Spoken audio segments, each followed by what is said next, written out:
Добрый день. Сегодня мой собеседник – личность, можно сказать, исторического масштаба в рамках новейшей истории Казахстана. Человек, с которым зрители ждали интервью, потому что мне на личную страницу Фейсбука писали: хорошо было бы, чтобы вы взяли интервью у этого человека. Как говорится, желание зрителей – закон, и по вашим заявкам сегодня интервью с Виктором Харпуновым. Виктор Вячеславович, добрый день. Добрый день. По характеру ваших интервью, которые вы уже неоднократно давали прессе, я вижу, что вы отслеживаете события в Казахстане. Какое последнее событие на вас произвело впечатление, о котором вы, может быть, хотели бы поговорить или прокомментировать?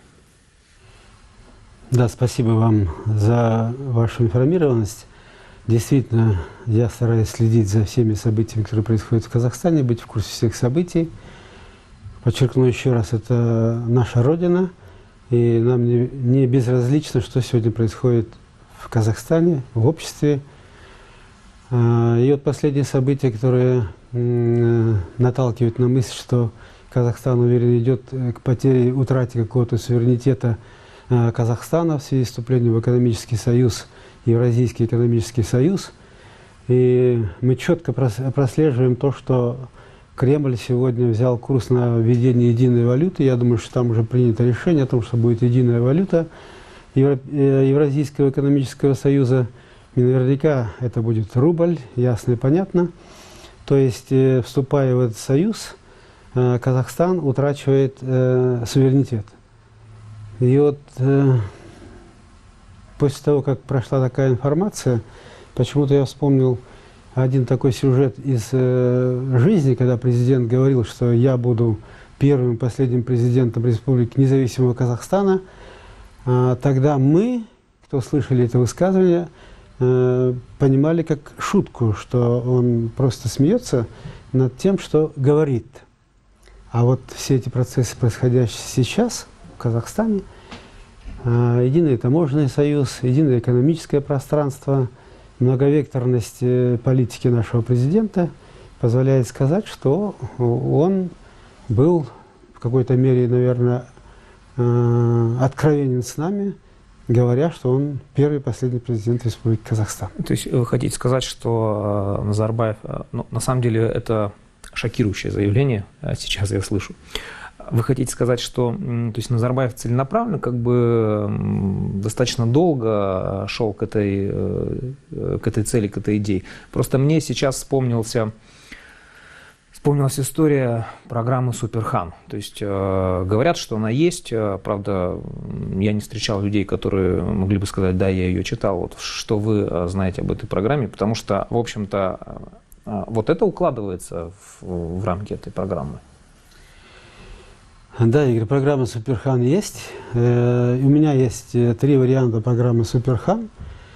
И отличным подтверждением того, что эта программа существует, это заявление господина Келимбетова, что такой программы нет. И если бы эта программа была, то он, как министр, наверняка бы знал о том, что программа существует. Но надо полагать, что такая программа в любом случае будет финансироваться из АКРД, а не через правительство.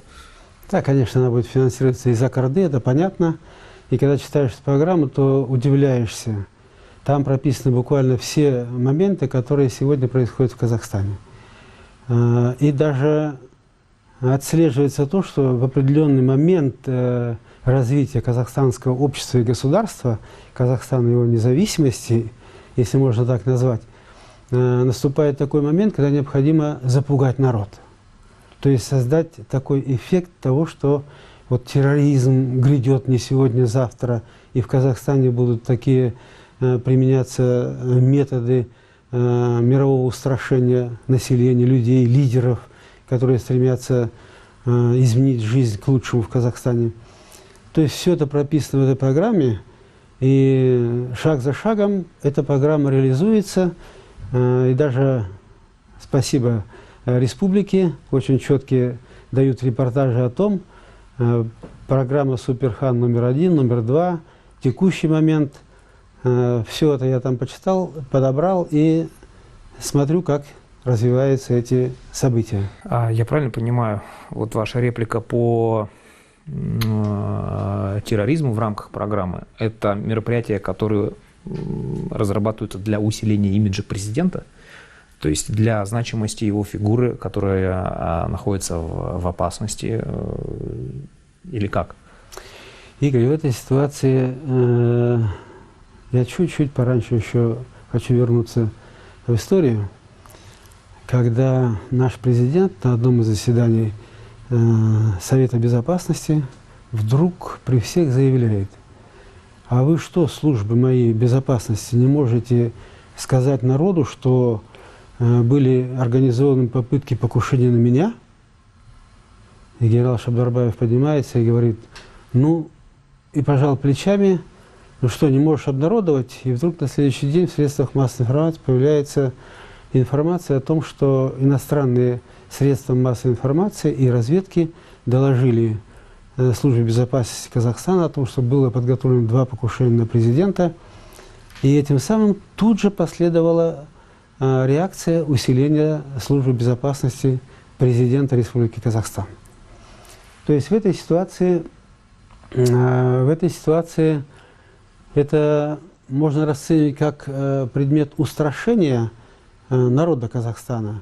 И второе, как поднятие, наверное, роли, значения, авторитета, если можно так назвать, президента Казахстана. Что независимо от того, что такое явление, как терроризм, международный терроризм, мимо Казахстана обходил стороной, а сегодня он является уже непосредственным, так сказать, действием в Казахстане. Виктор Вячеславович, не кажется ли вам, что схема, по которой сейчас двигается Назарбаев, скажем так, находясь на закате своей эпохи, она очень напоминает эпоху позднего Брежнева? Игорь, абсолютно правильно вы подметили. Значит, я что хочу сказать. Вот сегодня мы во всеуслышание на всех уровнях говорим: в парламенте, в акиматах, областных, городских, районных. Давайте все как один сплотимся вокруг лидера Назарбаева для того, чтобы решить эти вопросы, которые ставит сегодня перед нами жизнь. Это присуще было советскому периоду, когда вокруг советского государства была внешняя угроза. Тогда необходимо было сплотиться вокруг этого лидера, Брежнева. Все вокруг единого лица, и все тянутся к этому лицу и добиваются каких-то, я бы сказал, результатов. И вот в этот момент, почувствовав то, что может, так сказать, ситуация уйти из рук нашего уважаемого президента Назарбаева, он преподносит ситуацию с терроризмом, чтобы запугать народ. И в этот момент кликуши Назарбаева кличут: давайте все как один объединимся вокруг лидера нации, президента Нурсултана Назарбаева. Только так мы выстоим, победим в этой ситуации. То есть конкретно просматривается опять та же ситуация, и опять тот же Назарбаев, если взять по возрасту Брежнева, когда последние годы правления были в Советском Союзе, генеральный секретарь ЦК КПСС Леонид Ильич Брежнев, они практически стоят сегодня на одной ступеньке возрастной. И вот вольно и невольно задумаешься вопросом: неужели действительно история настолько циклична, а циклы настолько сократились, что тот брежневский период и назарбаевский период этого времени – это одно и то же? Хотя есть определенные факторы, которые подтверждают, что это действительно так. 18 лет безбрежности Брежнева, 20 с лишним лет безбрежности Назарбаева. Полностью аналогия просматривается между одним и вторым. Галина Брежнева, дочь Леонида Брежнева, Дарига Назарбаева, дочь Назарбаева. Та любила очень бриллианты, цирк, это любит бриллианты и любит пение. Брежнева Галина любила выпить, и Дарига Назарбаева любит выпить. Я сам лично был свидетелем того, сколько много принимает Дарига Назарбаева. Поэтому я считаю, что наше общество сейчас, в данный момент, я понимаю, что это не так просто, должно перейти к следующей модели. Не сплотиться вокруг лидера нации, а необходимо другим личностям, появившимся на политическом Олимпе Республики Казахстан, стараться, значит, бороться с этим лидером нации. Для того, чтобы был какой-то стимул для движения вперед, для того, чтобы появились предпосылки для движения общества вперед. Вы знаете, во многих ваших интервью неоднократно уже было отмечено о том, что семья президента и его близкое окружение, скажем так, сумели прибрать к рукам достаточно лакомые куски земли и недвижимости. В Алма-Ате мы знаем очень много зданий, которые, так или иначе, можно сказать, уже имеют даже историческую ценность, и люди, когда идут по улицам, показывают пальцем и говорят, вот это было здание, там, к примеру, Совмина, а теперь оно принадлежит такому-то, такому-то. Вы можете назвать ряд, например, фамилий, кто владеет, скажем так, знаковыми зданиями Алма-Аты и как они заполучили это в собственность? Хочу отметить, что сам процесс захвата республиканской государственной собственности в городе Алма-Аты начался сразу после отъезда государственных учреждений из старой столицы города Алма-Аты в новую город Астана. Создано акционерное общество «Хазу», которым командовал НИИ Владимир Васильевич от аппарата президента Республики Казахстан. В одночасье практически все здания министерств были переданы этому акционерному обществу и из государственной собственности превратились в частную собственность. Эти здания, все площади сдаются в аренду. Ну, к примеру, помните здание Госплана Министерства экономики, огромное здание, оно перешло в собственность акционерного общества. Или здание министерств на проспекте Аблахана Айтикеби, где размещалось ряд министерств, тоже перешло в собственность. Или здание бывшего Центрального комитета Компартии Казахстана и правительства Республики Казахстан тоже перешло в это акционерное общество ХАЗУ аппарата президента. То есть все эти здания, здания Министерства экономики, Министерства энергетики, Министерства нефти и газа, Министерства экологии, Министерства геологии, Министерства здравоохранения, все это перешло под эгиду акционерного общества ХАЗУ. А кто главный акционер в ХАЗУ?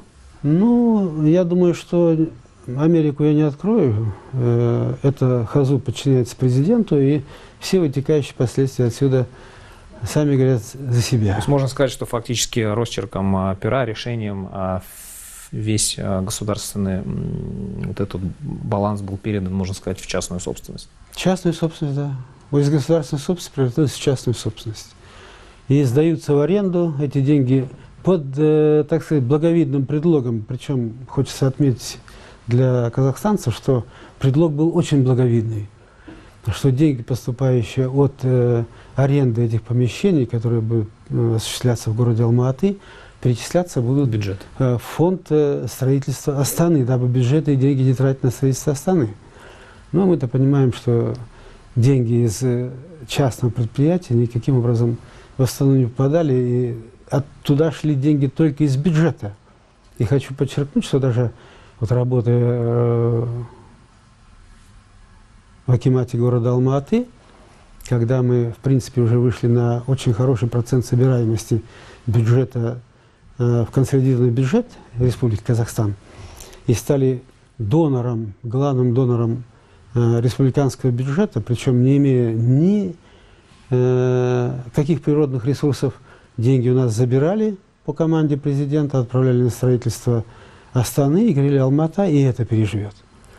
Поэтому все это было под благовидным прикрытием сделано, но все это перекочевало в частные руки. Ну, Алма-Ата на самом деле это и пережила. И все-таки, а сейчас эти здания до сих пор находятся на балансе ХАЗУ, или уже с баланса ХАЗУ они были приватизированы конкретными лицами? Я думаю, что могли быть переданы в конкретные руки конкретных людей. Я сейчас, к сожалению, не располагаю такой информацией. Но хочу еще добавить, что огромное количество всяких резиденций. Посмотрите, вот резиденция номер 1, где жили первые секретари ЦК Компартии Казахстана, где проживал и господин Назарбаев, в последнее время до переселения в резиденцию номер 5.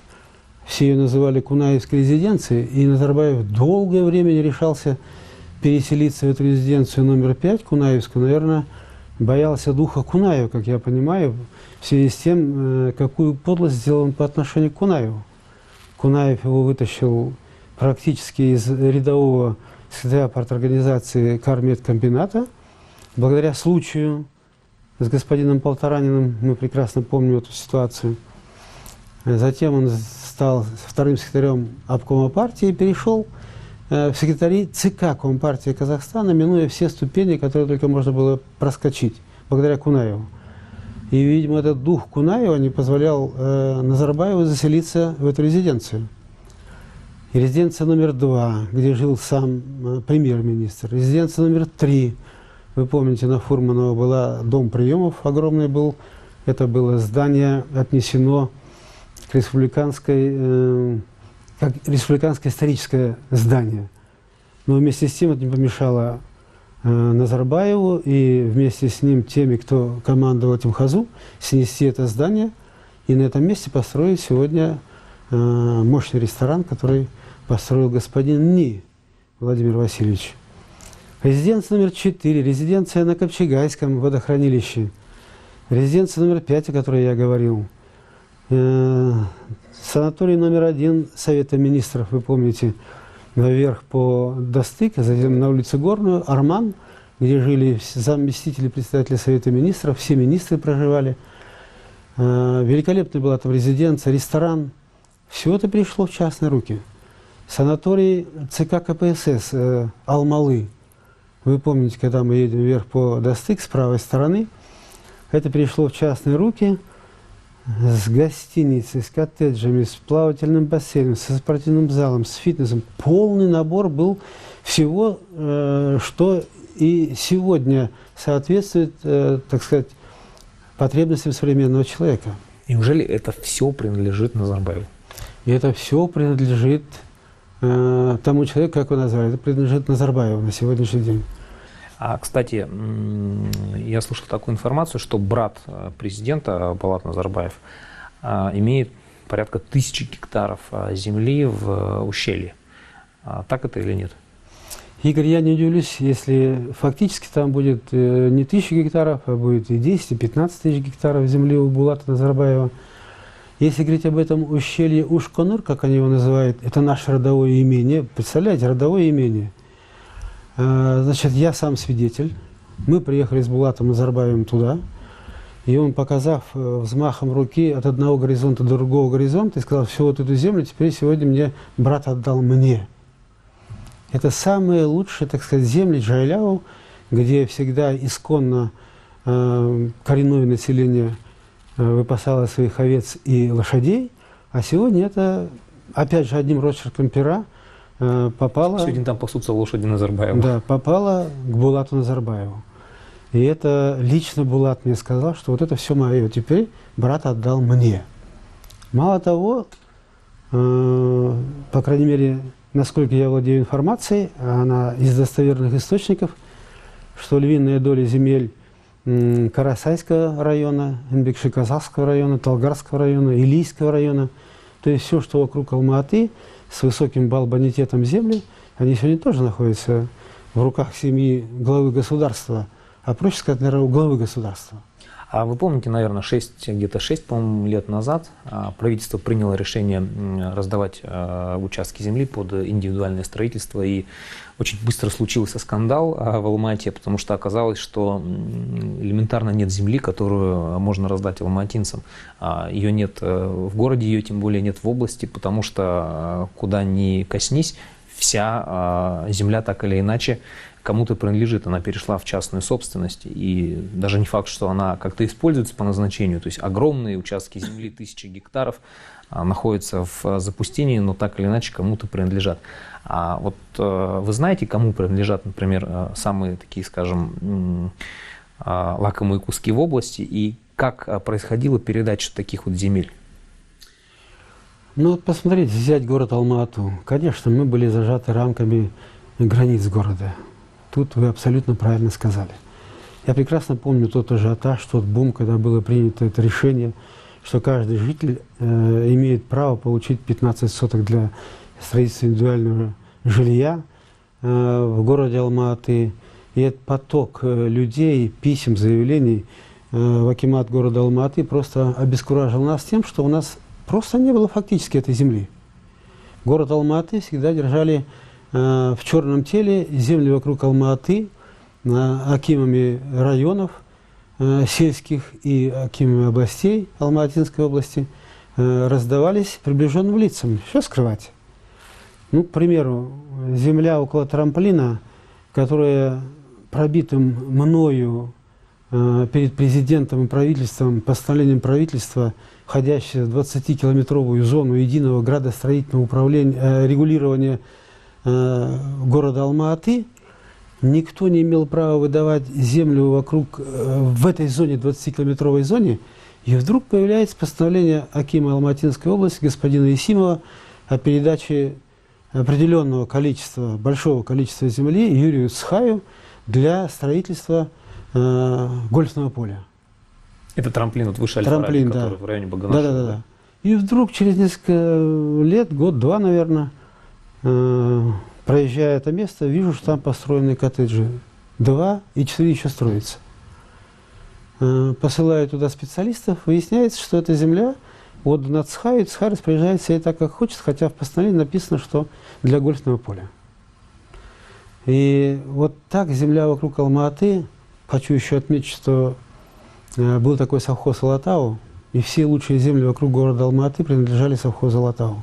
Совхоз Алатау был предназначен для обеспечения чистыми продуктами питания правительства, работников Центрального комитета Компартии Казахстана. И после того, как появилась самостоятельность у Казахстана, для руководства Казахстана поставлялись туда чистейшие продукты питания из этого совхоза. Так вот, все эти земли, их насчитывается более 6 тысяч гектаров земли, они тоже пришли в частные руки этому хазу, и все сегодня в частных руках. А к вам когда-нибудь приходили с просьбой или там, с приказом сверху решить какой-то земельный вопрос? Но я могу сказать так, что очень часто я испытывал такое давление со стороны членов семьи. Выделить этот земельный участок, выделить этот земельный участок. Ну, к примеру, Алия пришла ко мне и говорит, что сегодня Центральный спортивный клуб армии не на месте. Нужно его ликвидировать, эту землю отдать мне, я буду строить там жилье. Или пришла второй раз и говорит, Виктор Вячеславович, отдайте мне земли зоопарка, зоопарк перенесите в сторону Копчегая. Ну, это было бы, конечно, грандиозно, поехать посмотреть на медведя из Алматы в Копчегай. Самое интересное, что после того, как меня перевели из города Алма-Аты, первым вопросом, который поднял господин Тасмагамбетов, перенос зоопарка вот в прерии около Копчегая. Но я сейчас могу вас заверить, что, по крайней мере, 2 месяца назад зоопарк точно стоял на своем месте. Я тоже обратил внимание, Игорь, что в Хабаре вдруг появилась такая заставка, показывает Алматинский зоопарк, который по существу я отстоял, чтобы он не был перебазирован из города Алма-Аты, из того места, где он находится сейчас. И такая бегущая строка – одно из лучших мест отдыха в городе Алма-Аты.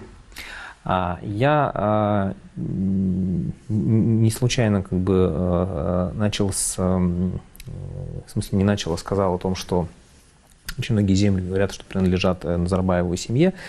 Просто у нас очень много номинальных держателей земли, но говорят, что за ними также стоит семья президента. Вот вы, например, можете сказать, кто действительно является собственником земли, а кто является ее номинальным держателем? Например, такая достаточно известная личность, государственный деятель, как Шалбай Кулмаханов, который, кстати говоря, был акимом Алматинской области, да, он считается одним из достаточно крупных в Казахстане землевладельцев. Так это или нет? То есть вот Кулмаханов, он собственник своей земли или тоже номинально ее держит? Игорь, в данной ситуации могу только констатировать тот факт, что Кулмаханов в Бекши-Казахском районе построил одну из очередных резиденций для президента из Тяньшанской ели. разбил там мораловодческое хозяйство, заселил моралов, для того, чтобы президент мог получать, так сказать, очистку организма и повышение потенции. Благодаря пантам моралов, не уезжая на восток Казахстана, в Усть-Каменогорск, куда он ежегодно ездил, мог эту процедуру проводить и в Алматинской области. Практически не выезжая из дома. Я был там, видел все это и хозяйство, и эту резиденцию. И хочу сказать, что наверняка эта земля была каким-то образом зарегистрирована за господином Кулмахановым, а после того, как все это было отработано, передана была господину Назарбаеву. Это однозначно, потому что такие земли никто не отдаст никому. Ясно и понятно. А коль коснулись Кулмаханова, то я думаю, что в этой ситуации то, что вокруг города Алматы происходило, это происходило по команде главы государства. И эти земли, которые были, может быть, записаны на Кулмаханова, они имеют другого держателя этой земли, 100%. Поэтому хочу отметить, что акимы областей, они тоже подневольные люди, и кое-кто пострадал из-за исполнения таких команд. Я не хочу сейчас называть фамилии этих ребят, которые исполняли команды по продаже того или иного участка земли такой-то или другой группе или команде, в конечном итоге освобождались от работы. То есть постоянно идет процесс, так сказать, подбирания к рукам лучших земель Казахстана. А как выглядят примерно вот эти вот схемы покупки земли? То есть насколько цена земли идет ниже рыночной, насколько осуществляется механизм? Игорь, я думаю, что здесь схема простая. Если вспомнить, когда только мы объявили независимость, и были практически разогнаны все структуры на селе, колхозы, совхозы. И в тот момент, когда необходимо было успокоить народ, народ был просто деморализован. Никто не знал, что делать завтра, когда сеять, когда пахать, и кем и чем пахать, и где взять семена для того, чтобы сеять. И львиная доля этих людей просто вынуждены были продавать эти земельные участки, а к ним подходили люди, которые покупали эти земельные участки. Предлагали какую-то сумму, которая, конечно, была очень далека от фактической стоимости, зависит от балл-бонитета данной земли. И этот работник вынужден был, собственник этой земли, вынужден был ее продавать. И эта земля скупалась и становилась собственностью того, кто организовывал все эти процессы. Второй вариант, который, допускаю, я мог быть, потому что я, в принципе, в Восточном Казахстане работал, но там, когда я пришел, земля уже была вся практически роздана, в государстве, собственно, ничего не оставалось, кроме заповедника. Поэтому там второй вариант такой был, что приходила группа, вот как в Восточном Казахстане, это Марденов, помните, депутат Маслихата, Мажилиса, он просто приехал, заключил договора с крестьянскими хозяйствами, с собственниками земли, получил колоссальный объем, порядка 36-40 тысяч гектаров земли. В первый момент вроде бы пытался как-то способствовать выделению семян и всего остального. И вдруг в какой-то момент объявляют, что это практически земли теперь на сегодня его, поскольку те хозяйства, которые брали на себя определенные обязательства, они их не выполнили. И начались судебные разбирательства. Это вызвало страшный ажиотаж. Приехала евразийская группа вместе с этим депутатом на восток Казахстана, чтобы уладить все эти процессы, потому что этот процесс был чреват социальным взрывом со стороны сельского населения Восточно-Казахстанской области. Поэтому я просто позвонил руководителям евразийской группы, они прилетели вместе с представителем этой агрофирмы и утрясали эти вопросы.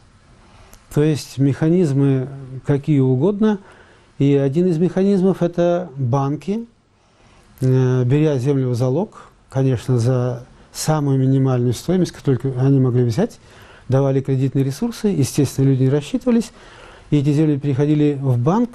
Я даже боролся с Казкоммерцбанком, может быть, зря я боролся, сейчас я себе представляю так. Когда Казкоммерцбанк приходил ко мне, и переданные земли из Алматинской области за бесценок практически 30-40% даже от стоимости той, которая была установлена постановлением правительства Республики Казахстан, доказывал, что он получил ее в собственность как залог и платил практически ничтожную сумму за эту землю и становился собственником этой земли. А сколько таких по Казахстану? Сколько? Да, то есть это случаи, вы приводите единичные, но не единственные. То есть получается, что таких случаев в стране могло быть, наверное, десятки, если не сотни. У меня есть еще одна кандидатура, в отношении которой мне хотелось вам задать вопрос, потому что я также слышал, что бывший министр спорта Досмухамбетов тоже является достаточно большим владельцем земли. Я допускаю, что господин Досмухамбетов имеет большое количество земли, что на него оформлено ряд земельных участков, которые принадлежат главе государства. В частности, в одной из частных бесед он мне сказал, что мы скоро будем приватизировать вот такой-то, такой-то совхоз земли. Досмухамбетов, да. И это вот так в доверительной беседе, как мы с вами говорили, это было сказано. И понятно было, что взята программа на дальнейшую приватизацию этих земельных участков. И сегодня настораживает еще один момент. Прошла такая информация, что президент очень жестко в правительстве сказал, что вы давайте принимайте меры к тем, кто не использует полученную законно землю, но не использует по разным причинам. Мы же прекрасно понимаем, что это, если я получил долю мою в том или ином сельскохозяйственном товариществе, колхозе или совхозе, и не могу ее сегодня использовать по различным причинам. Мне кредит не дают, положим, на реализацию использования данной земли.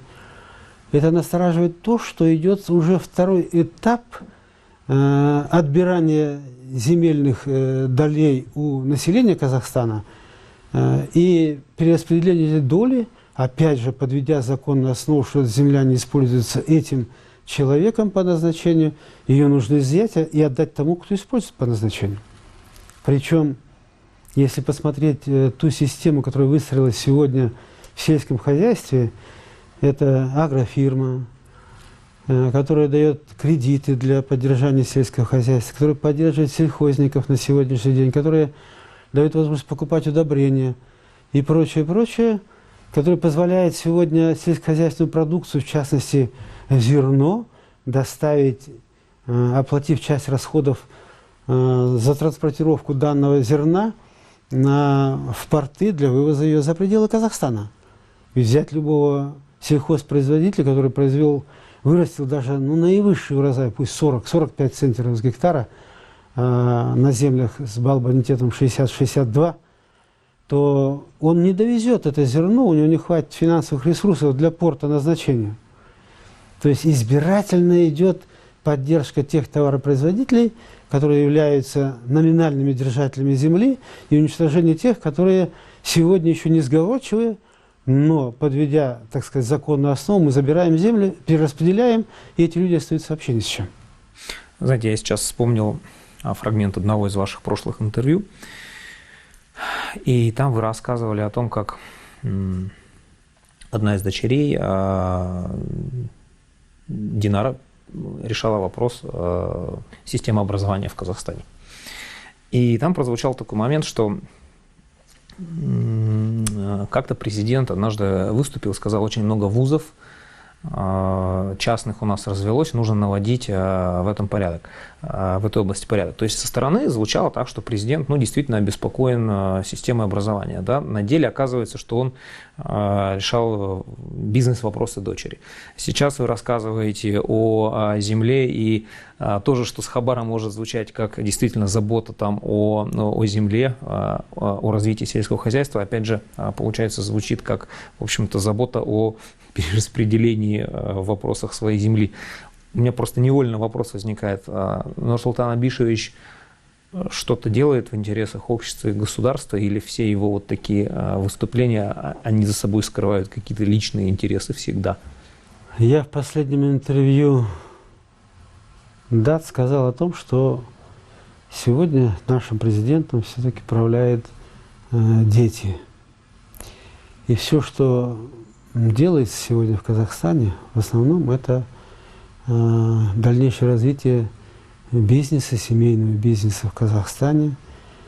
И вот то, что касается вопроса, который вы затронули, я хотел бы немножко еще его коснуться, когда просто одним росчерком пера была дана команда министру образования уничтожить все лишние высшие учебные заведения, и этой темой может заниматься только Динара Назарбаева, Кулибаева, которая возглавила фонд образования Нурсултана Назарбаева. И независимо от того, что эти высшие учебные заведения имели замечательные коллективы, ученые советы, и могли дать людям действительно образование, которое востребовано сегодня для специалистов, работающих в рыночных условиях, эти высшие учебные заведения по всяким надуманным причинам были закрыты. Я очень много беседовал в то время с министром Шапшой Копаевной, почему она дает команду на закрытие того или иного вуза в городе Алма-Аты, потому что, в принципе, и студенты остаются, кого определяли, в какие учебные заведения дальше для продолжения учебы, кто просто оставался неудел. И большое количество интеллигенции, научной интеллигенции оставалось без работы, так сказать. Естественно, мы были взволнованы тем, что происходило. Но выполнялась команда главы государства по сокращению, так сказать, лиц, участвующих в образовательном процессе. И этим никто не должен заниматься в Казахстане, кроме Динары Кулибаевой. И это проведено было в жизнь, и это сегодня очень четко отслеживается. И фонд образовательный Нурсултана Назарбаева держит образовательный комплекс в своих руках полностью. И если обратиться вновь к средствам массовой информации, вы помните, что университет Нурсултана Назарбаева для его развития в Астане получил финансовых ресурсов больше, чем все образование Республики Казахстан в целом. Ну, тут ясно и понятно, что идет целенаправленная работа через государственный заказ на подготовку специалистов. Все высшие учебные заведения образовательного фонда Назарбаева получают трафик финансовых ресурсов из бюджета Казахстана напрямую в эти частные учебные заведения. И если дальше посмотреть, очень больно, так сказать, резануло меня, по крайней мере, когда по постановлению правительства мы были переселены акимат города Алма-Аты и акимат Алма-Атинской области в здание парламента, историческое здание парламента, и мы, два акимата, располагались там и чувствовали себя комфортно. Вдруг появляется необходимость это здание отдать Казахстанско-британскому университету, готовящих специалистов для нефти и газа. Понятно, что Казахстанско-британский университет Динары Кулибаева и Тимура Кулибаева. И даже президент пошел на то, чтобы Алма-Атинскую область переселить в город Талдыкурган под благим намерением. Талдыкурган, чтобы расцветал, да, областной центр развивался. И тогда Нуркадилов возмутился, не поехал в Талдыкурган, остался в Алма-Аты, был назначен другой аким Алма-Атинской области, вы помните, Кулмаханов Шалбай Кулмаханович. И нам предложили здание бывшей ЦК Компартии Казахстана и правительства. Ну, нас это удовлетворило, мы перебрались в то здание, опять же изъяв его у акционерного общества ХАЗУ аппарата президента Республики Казахстан. То есть в данной ситуации вновь пошли на сделку, так сказать, отдали здание нам, акимату города Алма-Аты. Для того, чтобы передать мощнейшее здание парламента Казахстанско-британскому университету, которое, в принципе, там трудно было приспособить его под здание университета, поскольку специфически оно строилось для парламента и Совета министров Казахстана. Он там до сих пор университет находится. Да, находится он там. Поэтому удивляет только одно. Вот посмотрите, Игорь, я еще хотел бы коснуться земли. Это для меня очень больной вопрос. Вы спросили, приходили ли к вам, просили ли, или по команде, давали ли вам команду.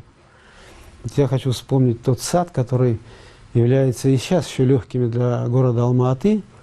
Это выше Аль-Фараби, Весновка, западная часть, берег Весновки, до трамплина и до горного гиганта. 38 гектаров земли. В свое время я принял постановление, мы приняли в городе Алма-Аты постановление о том, что этот сад полностью зарезервирован для Олимпийской деревни, поскольку мы объявили Алма-Ату и подали заявку. В далеком 97-м еще году в Олимпийский комитет международный на участие бороться за право представлять зимние Олимпийские игры в Алма-Ате.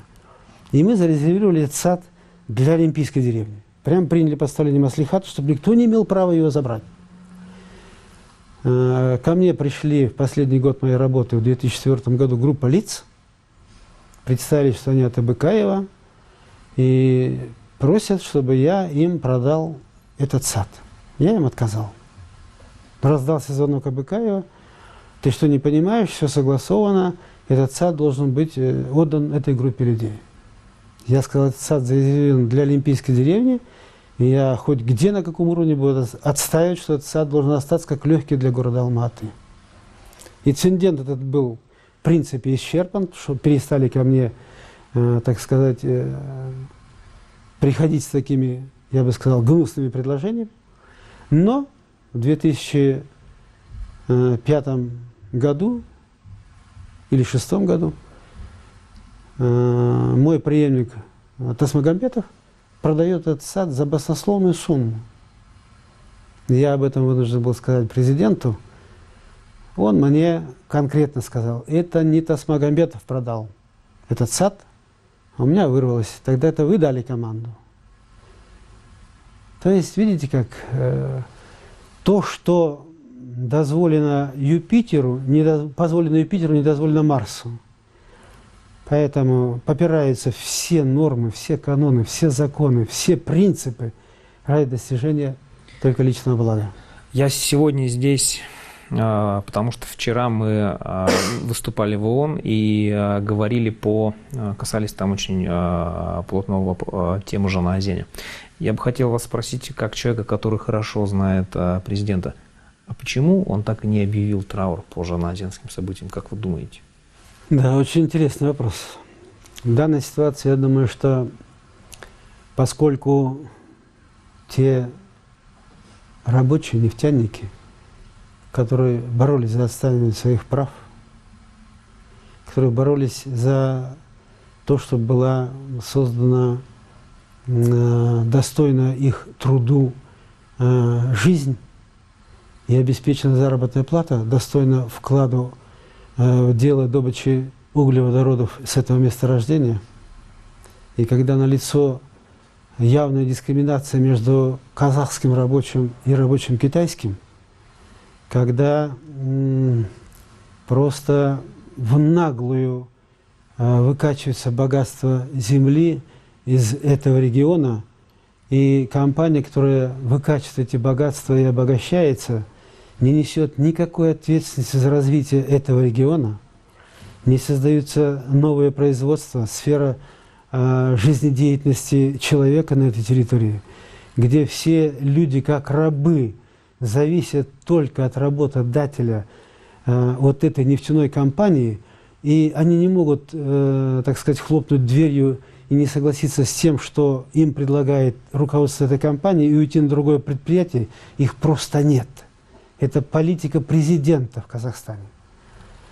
Необоснованное выкачивание богатств из недр земли, не только Жанаузень, возьмите, Восточный Казахстан то же самое, Казахмыс, Казцинк, все эти компании просто выкачивают богатство, обогащаются, и никто не принимает никаких мер по развитию этих территорий.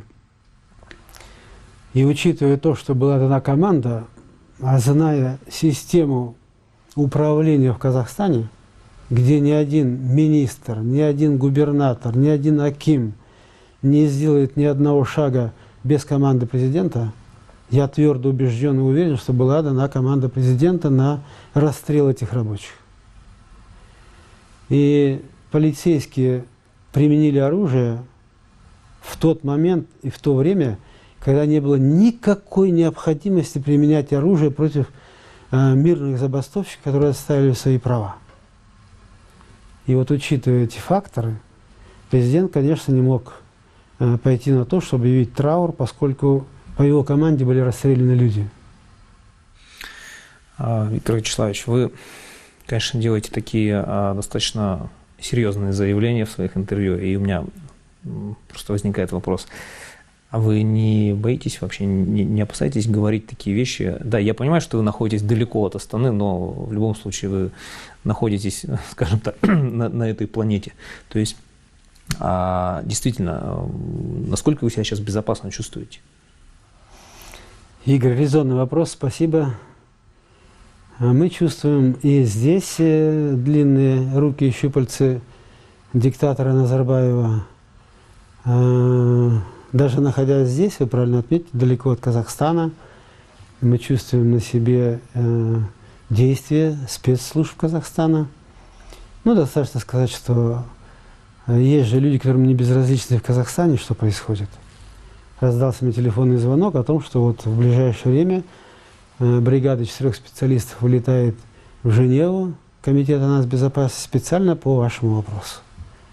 Поэтому будьте осторожны, будут заниматься вашим вопросом. На машину нашей невестки Мадины какая-то спецслужба прикрепила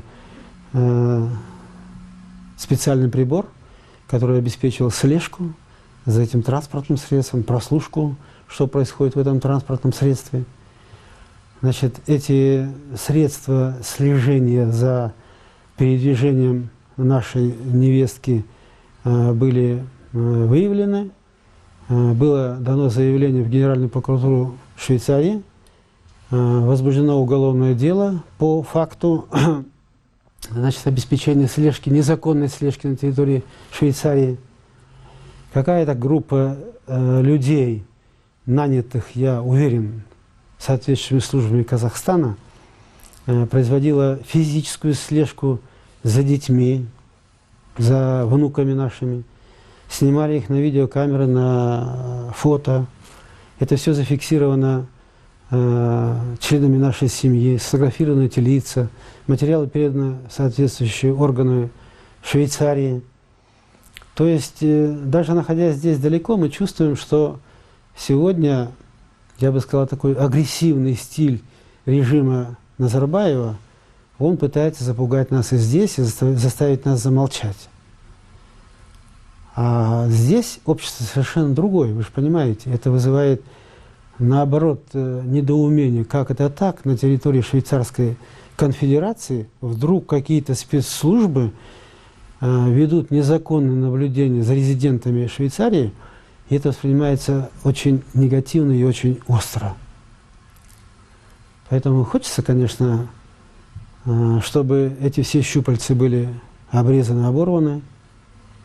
А семья Назарбаева, как раковая опухоль, с многочисленными метастазами на обществе казахстанском, в конечном итоге просто решилась под гарантию, так сказать, обеспечения безопасности и обеспечения тех капиталов, которые они получили, чтобы они оставили Казахстан, дали возможность развиваться гражданским институтам в Республике Казахстан, развиваться демократическим процессом в обществе.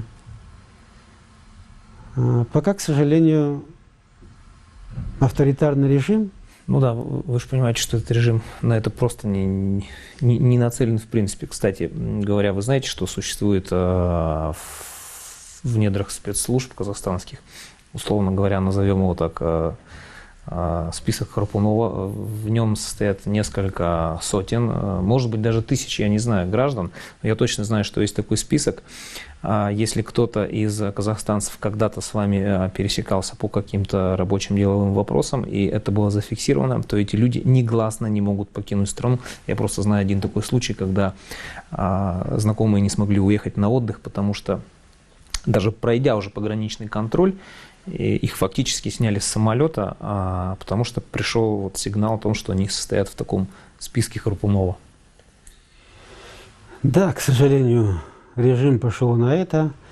Даже люди, которые просто обращались в акимат в тот период, когда я работал в акимате города Алма-Аты, я проработал такой довольно-таки длительный период времени, почти 8 лет, И эти люди попали в этот черный список, и, соответственно, по отношению к ним проводятся определенные следственные мероприятия.